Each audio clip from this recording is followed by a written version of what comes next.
The year and a half since my retirement has been a wonderful period of introspection, an opportunity to reflect on my career.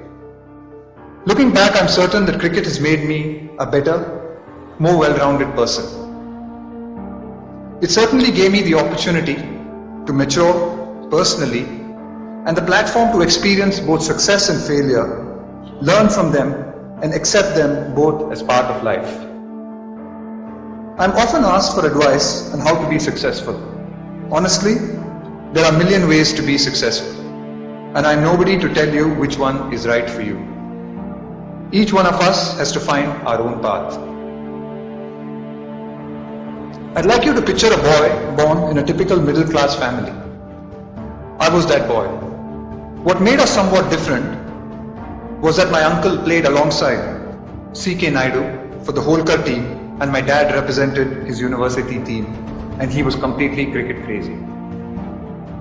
The radio commentary was always on at home during test matches, and my father followed every single match, whether international or domestic. He took me and my brother along the stadiums to watch the greats in action at every possible opportunity. To his mind, there was no better use of our time. Like any young boy, I hero worshipped my father, and my curiosity about this game that he was so passionate about grew progressively deeper. As I spent more time watching the game with him and playing it in my backyard and on the street, my curiosity gave way to interest. And before long, this interest gave way to love. The seed had been sown. I remember at some point in those early years, feeling like I knew deep inside me what I had been born to do. I learned that sometimes inspiration just stares you in the face. When I am requested to speak to youngsters, I like talking about this phase of my life and liken it to the fascinating plant, the Chinese bamboo. You can take a Chinese bamboo seed and plant it in the ground, water and nurture the seed for an entire year, and not even see a single sprout. In fact, you will not see a sprout for 5 years. But suddenly, finally a tiny shoot will spring from the ground.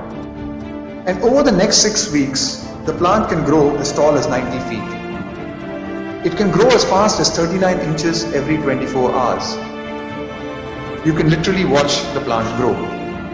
What was the plant doing during these 5 years seemingly dormant period? It was growing its roots.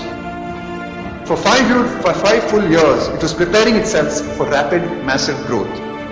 Without this root structure, the plant simply could not support itself for its future growth. Some would say the plant grew 90 feet in 6 weeks.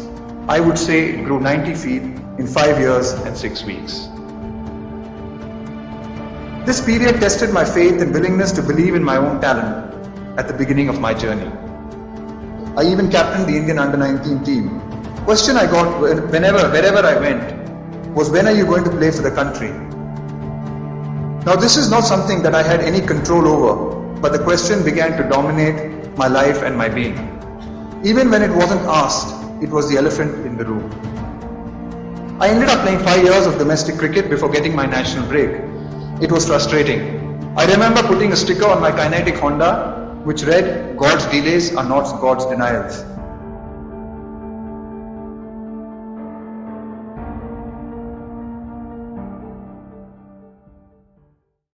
I learned that sometimes support comes from the most unexpected places, and it can make all the difference. At the start of my journey, I had been inspired by my father's passion, which I made my own. As I began climbing the mountain I had set my eyes on, I received lots of support along the way from my school principal and numerous others. Tangible success might not have come to me immediately, but my early experiences helped me build a solid platform that would equip me and empower me in the future. As I sat alone, dealing with my successes and failure, I got to understand myself better. The climb became everything to me, and I immersed myself in it. As I got closer to the top of my mountain, I managed to remain focused and keep my eyes on the destination. And when I finally got there, I just thoroughly enjoyed being where I stood at the moment in time. A sense of peace and clarity enveloped me. It was then that I realized that you don't have to be number one in the world, you just have to be number one to yourself.